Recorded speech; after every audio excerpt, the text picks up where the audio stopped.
BA तृतीय वर्ष हिंदी साहित्य आदिकालीन साहित्य का परिचय। हम इसके अंतर्गत यह देखेंगे कि आदिकालीन साहित्य जिस समय रचित हुआ अर्थात संवत 1050 से 1375 संवत तक, उस समय कैसी परिस्थितियाँ थी, जिन परिस्थितियों का विवरण हमें तत्कालीन साहित्य में दिखाई देता है। जैसा हम सभी जानते ही हैं कि साहित्य जो है वह समाज की परिस्थितियों को ही प्रदर्शित करता है। उसी तरह से साहित्य आदिकालीन साहित्य जिस समय रचित हुआ वह उस समय की परिस्थितियों का उल्लेख ही एक तरीके से करता है। प्रस्तावना के अंतर्गत हम कह सकते हैं कि आदिकालीन जो साहित्य है वह संस्कृत साहित्य से विकसित होते हुए आया है। तो संस्कृत साहित्य के पश्चात भाषा जो है वह प्राकृत, अपभ्रंश और आहट होते हुए हिंदी में प्रवेश करती है। हमें ध्यान रखना है कि हिंदी जो है उसका उद्भव हुआ है वह प्राचीन संस्कृत से ही हुआ है। इसके पश्चात प्राकृत, अपभ्रंश और आहट यह क्रमिक रूप से संस्कृत से निकले और उसके पश्चात हिंदी आई है। तो यह समय भी एक संक्रमण का काल चल रहा था, अर्थात हिंदी पूर्ण रूप से विकसित नहीं हुई थी बल्कि वह अपनी प्रारंभिक अवस्था में थी।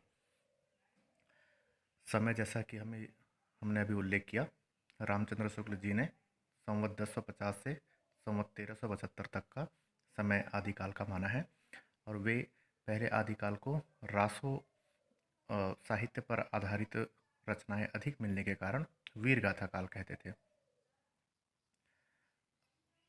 इस समय की राजनीतिक परिस्थितियां हम देखें तो यह समय विभिन्न प्रकार अलग अलग क्षेत्रों में भारत बटा हुआ था। विभिन्न प्रकार के मतलब छोटे छोटे राज्य हमारे यहाँ मिलते थे। एक वृहद साम्राज्य की स्थापना अभी नहीं थी, अर्थात क्षेत्रीय राजवंश, छोटे छोटे क्षेत्रों में रहने वाले राजवंश ज़्यादा अधिक मात्रा में पाए जाते थे।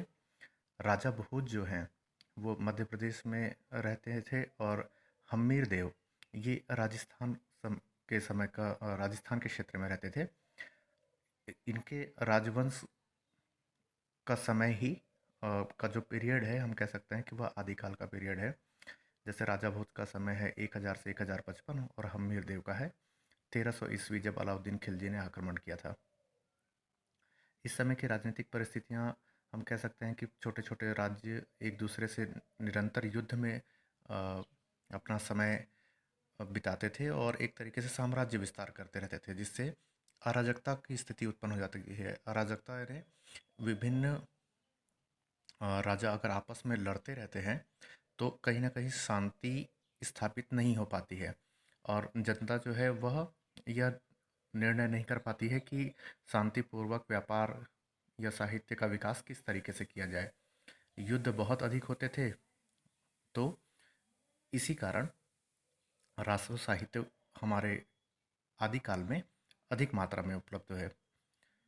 हमने एक एग्जाम्पल के रूप में इसके बारे में सुना है कि पृथ्वीराज चौहान और जयचंद ये दोनों अलग अलग राजा थे और आपस में इनकी भी लड़ाई काफ़ी ज़्यादा होती थी।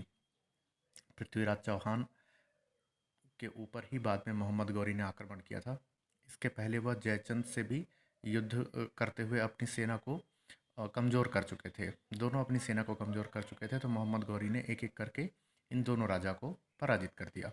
तो हम समझ सकते हैं कि जो परिस्थितियां हैं वह युद्ध पर आधारित होने के कारण बहुत अस्थिरता का माहौल था और एक मुस्लिम साम्राज्य भी एक तरीके से इस समय यहाँ पर अपने पैर पसारने लग गया था। धार्मिक साहित्य में देखेंगे कि कर्मकांड, योग, वैदिक यज्ञ, मूर्ति पूजा, ये सब जो आज भी हमें देखने को मिलती है, इस समय भी काफ़ी अधिक मात्रा में समाज में व्याप्त थी। इसके अतिरिक्त हमें पता है कि राजपूत जो हैं वो निरंतर युद्ध करते रहते थे, तो उनका अहिंसा पर विश्वास नहीं था। इसलिए शैव मत जो हम शंकर भगवान की पूजा करते हैं, वह कहीं ना कहीं हमें हिंसा या युद्ध करने का मार्ग प्रशस्त करता है, कह सकते हैं। तो अहिंसा पर विश्वास नहीं था, इसलिए युद्ध पर आधारित समाज में शैव मत अधिक प्रचलित हो जाता है। और जैन, जो हम जानते हैं कि अहिंसा के प्रचारक होते हैं, तो इस समय जैन मत भी प्रचलित था, लेकिन वह वैसे क्षेत्रों में जहाँ युद्ध कम होते थे। इसके अतिरिक्त बौद्ध धर्म की दशा धीरे धीरे कमज़ोर होने लग गई थी। बौद्ध धर्म हमारे यहाँ जो 6ठी शताब्दी ईसा पूर्व है उस समय प्रारंभ हुए थे जैन और बौद्ध मत, लेकिन बौद्ध मत धीरे धीरे हमारे यहाँ क्षीण, या भारत में है, हमारे यहाँ कहने का मतलब भारत में यह कमज़ोर होता गया। और बौद्ध धर्म की जो अंतिम शाखा प्रचलित थी वह वज्रयान के नाम से, वज्रयान पंथ जो है वह ज़्यादा प्रचलित था। इसके अंतर्गत ही सिद्ध और नाथ साहित्य का विकास होने लग गया। और इसी समय जैसा हमने ऊपर उल्लेख किया, मोहम्मद गौरी और गजनी, इन सब लोगों का भी आक्रमण होता था, तो इस्लाम का प्रवेश भी हो चुका था। तो धार्मिक परिस्थितियों में हम समझ सकते हैं कि विभिन्न प्रकार के धर्म जो हैं वो प्रचलित थे। और अभी वैष्णव धर्म बहुत अधिक मात्रा में जैसा आज प्रचलित है उस समय प्रचलित नहीं था। सांस्कृतिक परिस्थिति में हम कह सकते हैं कि मुस्लिम आक्रमण होने के कारण अब यहाँ मुस्लिम संस्कृति और विभिन्न प्रकार के हिंदू राजा जो पूरे भारत भर में फैले हुए थे, उसके कारण हिंदू संस्कृति, दोनों संस्कृति आपस में मिश्रित होना प्रारंभ हो गई थी। इसके अतिरिक्त संगीत, चित्रकला, इन सभी क्षेत्रों में भी हमें मुस्लिम और हिंदू संस्कृति की छाप दिखती है। इसके अतिरिक्त मंदिर निर्माण का समय भी यह कहलाता है, जैसे कि छत्तीसगढ़ में कबीरधाम जिले में भोरम देव मंदिर है, मध्य प्रदेश में खजुराहो का मंदिर है, इसके अलावा उड़ीसा के मंदिर, तो ये मंदिर भी इस समय काफ़ी अधिक मात्रा में निर्मित होते थे। और दर्शन, मुस्लिम जो धर्म है वो अपने साथ दर्शन का रूप भी लेकर आया, जिसे तसव्वुफ़ कहते हैं, जिसका बाद में विकास हमें जो जायसी जी हैं, जो सूफी मत के प्रचारक थे, उनमें दिखाई देता है। तो हम कह सकते हैं सांस्कृतिक परिस्थितियों में भी विभिन्न प्रकार के धर्म, संगीत, चित्रकला, मूर्तिकला और दर्शन, यह सभी भी आदिकाल में आदिकाल की रचनाओं में हमें दिखाई देते हैं। इसके अतिरिक्त साहित्यिक वातावरण में हम देख सकते हैं कि संस्कृत भाषा पर आधारित साहित्य, प्राकृत और अपभ्रंश पर आधारित साहित्य और हिंदी भाषा पर आधारित साहित्य, यह 3 प्रकार के साहित्यिक क्षेत्र हमें दिखाई देते हैं। संस्कृत में हम जो रस, अलंकार, वक्रोक्ति, यह हमें देखने को मिलती है।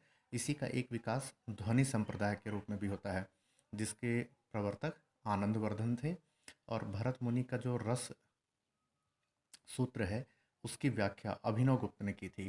तो यह समय ध्वनि संप्रदाय और रस की व्याख्या से संबंधित संस्कृत साहित्य हमें देखने को मिलती है। इसके अलावा प्राकृत में जैन साहित्य है और हिंदी भाषा में अमीर खुसरो और रासो साहित्य हैं।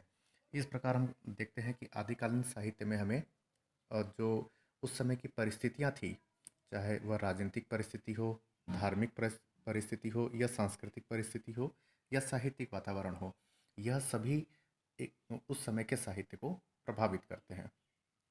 ओके, धन्यवाद।